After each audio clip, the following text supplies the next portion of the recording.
আসসালামু আলাইকুম প্রিয় ষষ্ঠ শ্রেণীর শিক্ষার্থী, আশা করি তোমরা সবাই অনেক ভালো আছো।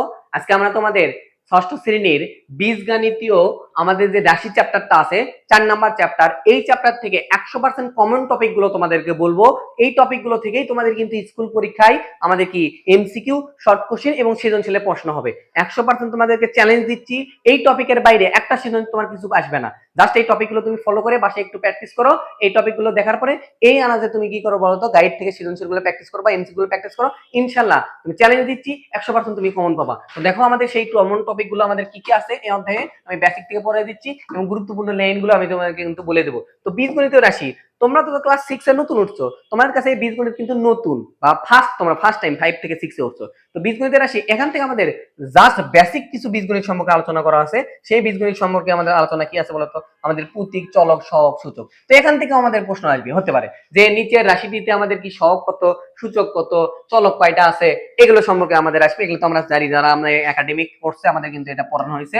এরপর আসো আমাদের এখান থেকে একটা প্রশ্ন হতে পারে যে আমাদের এই চলক বা প্রক্রিয়া চিহ্ন, এখানে আমার চলকের বৈশিষ্ট্য লেখো। আমাদের কি চলক বলতে কি বোঝো, চলকের বৈশিষ্ট্য লেখো, প্রক্রিয়া চিহ্ন কি, পয়ডা প্রক্রিয়া চিহ্ন কি কি আছে। এখান থেকে আমাদের শর্ট কোশ্চেন বা এমসিকিউ এ কিন্তু আমাদের এটা আসতে পারে। বুঝতে পারছো বিষয়টা? তো তুমি এখান থেকে কিন্তু ক্লিয়ার করে নিবা, ঠিক আছে?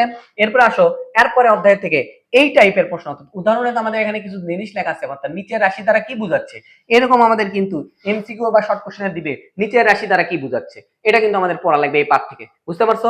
তারপরে আমাদের এখানে তোমার সমাধান করা আছে। আবার আমাদের কি দিছে, এই বীজগণিত রাশি থেকে বাংলা ভাষা লিখতে হবে, বাংলা ভাষা থেকে রাশি গঠন করতে হবে। এই টাইপের তুমি শর্ট কোশ্চেন এমসিকিউ কিন্তু পাবা ভাইয়া। বুঝতে পারছো?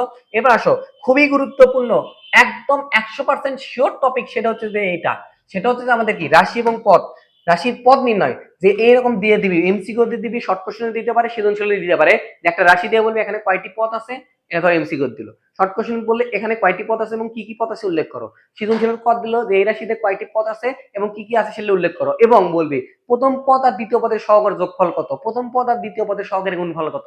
অর্থাৎ এই পদ টপিক থেকে তুমি 100% শিওর থাকো 2 মার্ক তুমি বাংলা এই পরীক্ষায় পাবা। বাংলাদেশে যে কোনো স্কুলের প্রশ্নতে এই বীজগণিত থেকে প্রশ্ন করলে এখান থেকে তুমি 2 মার্ক পাবা পদ। তাই পদটা ভালো করে ক্লিয়ার করবা, ঠিক আছে? আশা করি বুঝতে পারছো। তো এরপর আসো আমাদের কি আছে, সহগ নির্ণয়। এখান থেকে তুমি 100% শিওর থাকো যে একটা প্রশ্ন তুমি পাবা, সহগ নির্ণয় করা। বুঝতে পারছো? দেখো আমাদের এখানে কি আছে বলতো, এই সহগ নির্ণয় করো। তো সহগ নির্ণয় করো, আমরা জানি চলকের সাথে যে গুণ অবস্থা থেকে সহগ থাকে, সংখ্যা থাকলে সংখ্যা সাংখ্যিক সহগ, অক্ষর থাকলে আক্ষরিক সহগ। এগুলো আশা করি ইজিলি অঙ্ক, এরকম ভাষার একটা অঙ্ক পাবা। তো এটা ছোটবেলা থেকে তোমরা মোটামুটি ঐকিক নিয়মের টাইপের অঙ্ক।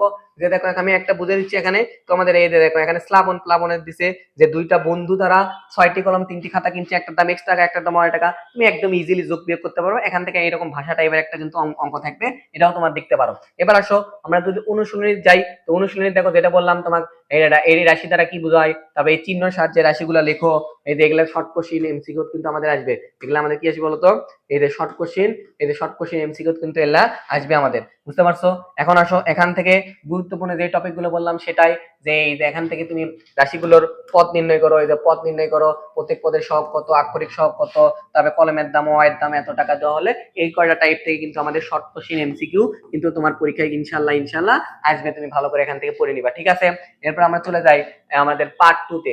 এখানে আমাদের কি আছে বলতো, সূচক সম্পর্কিত বলা আছে। তো সূচক, আমরা জানি সূচকের কাহিনী, তোমাদের এটাও নতুন। তো মনে রাখবা আমাদের সূচকের দুইটা নিয়ম এখানে ফলো করা হচ্ছে, যে আমাদের কি ভিত্তি এক হলে পাওয়ার গুলো যোগ হয়ে যায়, এই জিনিসটাই সূচক উপরে নিচে হলো ভিত্তি।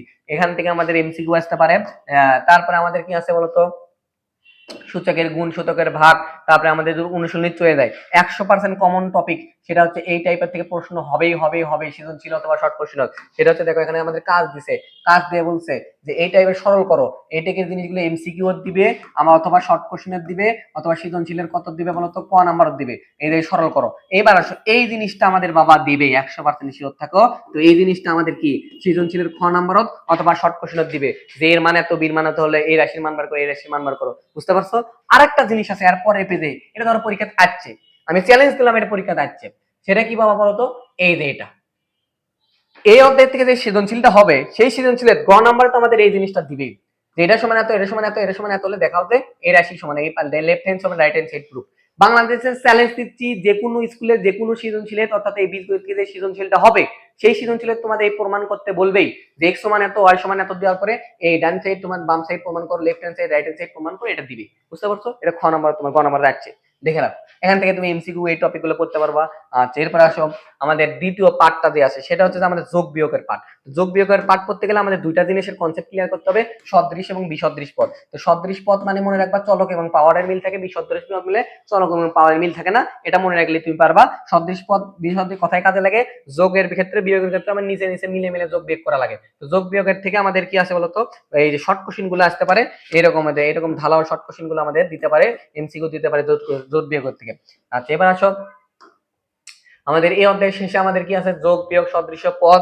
এরপর আমাদের কি অনুশীলনে চলে যায় ডিরেক্ট, এইরকম একটা প্রশ্ন আমাদের পরীক্ষাতে 100% শিওর থাকো সবটা বোর্ডে আমাদের আসবে। 18 নম্বর যে প্রশ্নটা দেওয়া আছে, 18 নম্বর প্রশ্ন আমাদের কি বলছে বলতো বাবা, দেখো এরকম আমাদের বলবে। এখন আসো আমরা জাস্ট একটু ইজি পি কিউ আর বীজগণিতের রাশি, পি সমান এটা মান দিছে, কিউ সমান এটা মান দিছে, আর সমান মান দিছে, দিব এ সমান তো বি সমান তো সি কিউ এর মান, অর্থাৎ এ বি সি এর মানগুলো এখানে বসার লাগবে। এবার পি এর সাথে পি এর মানের সাথে 2 গুণ করবা, সি এর মান কিউ এর মানের সাথে -3 আর এর মানের সাথে 5 গুণ করে আমাদের এই মানগুলো বের করতে হবে। এবার প্রমাণ করতে হবে প্রদত্ত রাশির যোগফলগুলো একটি, এটা ইজি। অর্থাৎ এই টাইপের সৃজনশীল তোমার বাংলাদেশের সবটা স্কুলেই এই অধ্যায় থেকে প্রশ্ন করলে আসবে। দুই ধরনের, অর্থাৎ মান নির্ণয় টাইপের আমাদের কিন্তু প্রশ্ন আসবে, এটা দেখতে পারো এখান থেকে। এরপর আমাদের কি আছে বলতো, অনুশীলনীর থেকে এগুলো যোগ করো, এখান থেকে আমাদের শর্ট কোশ্চেন আসবে, তুমি দেখে নিবা। এখন আসলে আমি তোমাদেরকে কিছু জিনিস দেখাই দিচ্ছি, এখান থেকে পরীক্ষাতে আমাদের শর্ট কোশ্চেন বা সৃজনশীল দিতে পারে। বুঝতে পারছো বিষয়টা?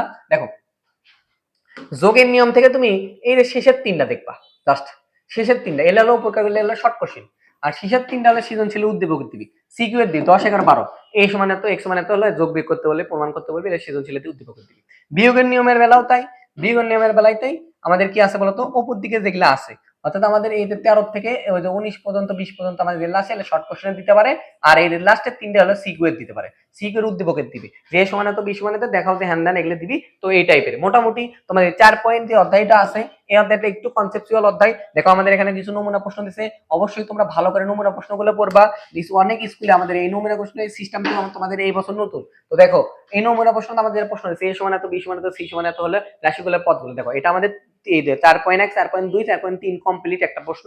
দেখো প্রথমে রাশিগুলো পদ নির্ণয় করতে বলছে, এবিসি যোগ করতে বলছে, এক্স এর মানে এত হলে মান নির্ণয় করতে বলছে। তোমার তাহলে এই অধ্যায়তে সার্বিকভাবে যদি আমি বলি তো আমাদের কি ধরনের প্রশ্ন আসতে পারে সেটা দেখো, আমি তোমাদেরকে বলতেছি। দেখো এরপরে সংক্ষিপ্ত প্রশ্ন দেওয়া আছে, তো সংক্ষিপ্ত প্রশ্নের মধ্যে অবশ্যই তুমি নমুনা প্রশ্ন যে সংক্ষিপ্ত প্রশ্ন আছে সবগুলো পড়ে নিবা। তো সার্বিকভাবে এই অধ্যায়তে সৃজনশীল দেয়, প্রথম ক নাম্বারে তোমাকে দিবি হচ্ছে যে কি, যে কোনো যোগ বিয়োগ অথবা মান নাম কি পদ নির্ণয় করা, বুঝতে পারছো? খ নাম্বারে দিবি মান নির্ণয় করা, আর গ নাম্বার দিবি প্রমাণ, বুঝতে পারছো? মান নির্ণয়ের প্রমাণ মোটামুটি তুমি কমপ্লিট এই অধ্যায়ে যে টপিকগুলো দেবেন, যে অঙ্কগুলো বললাম, এই অঙ্কগুলো তুমি যদি একটু মনোযোগ দিয়ে পড়াশোনা করো, মনোযোগ দিয়ে পড়াশোনা করলে ইনশাল্লাহ তুমি ভালো করতে পারবা পরবর্তী পরীক্ষায়, বুঝতে পারছো? তো এই টপিকগুলো ফলো করে বেসিকগুলো ক্লিয়ার করে তুমি তোমার গাইড থেকে বা নোট থেকে তুমি সৃজনশীলগুলো প্র্যাকটিস করো, 100% শিওর থেকে তোমার স্কুলে যেই প্রশ্ন দেই ইনশাল্লাহ তুমি কিন্তু পারবা। আর আমাদের যদি তুমি অনলাইন বা অথবা অফলাইন ক্লাসে ভর্তি হতে চাও, ডিসক্রিপশনে দেওয়া নাম্বারে অবশ্যই যোগাযোগ করবা। আমাদের অনলাইনে বেসিক টু প্রো কোর্স আছে 6 থেকে 10 পর্যন্ত, আবার আমাদের অফলাইনে বগুড়ায় কিন্তু আমরা পড়াই ইনশাল্লাহ। তোমাদের আপোষহীন আমরা সার্ভিস দিয়ে থাকি। আমাদের কি আছে, লেকচার সিট আছে, স্লাইডের মাধ্যমে পড়ানো হয়, প্র্যাকটিস বুক, প্রিপারেশন বুক সবগুলো দিতে প্রোভাইড করি আমরা ইনশাল্লাহ। আমরা চেষ্টা করি তোমাদেরকে শেখানোর জন্য বেসিক থেকে। তোমরা এই সাজেশন গুলো দেখলেই তো বুঝতে পারবে আমাদের ক্লাস কোয়ালিটি গুলো আর কি রকম হতে পারে, বুঝতে পারছো? আমি সাজেশনের মধ্যেও কিন্তু তোমাদেরকে পড়াই দিচ্ছি, আশা করি বুঝতে পারছো। ইনশাল্লাহ ভালো করবা। আসসালামু আলাইকুম।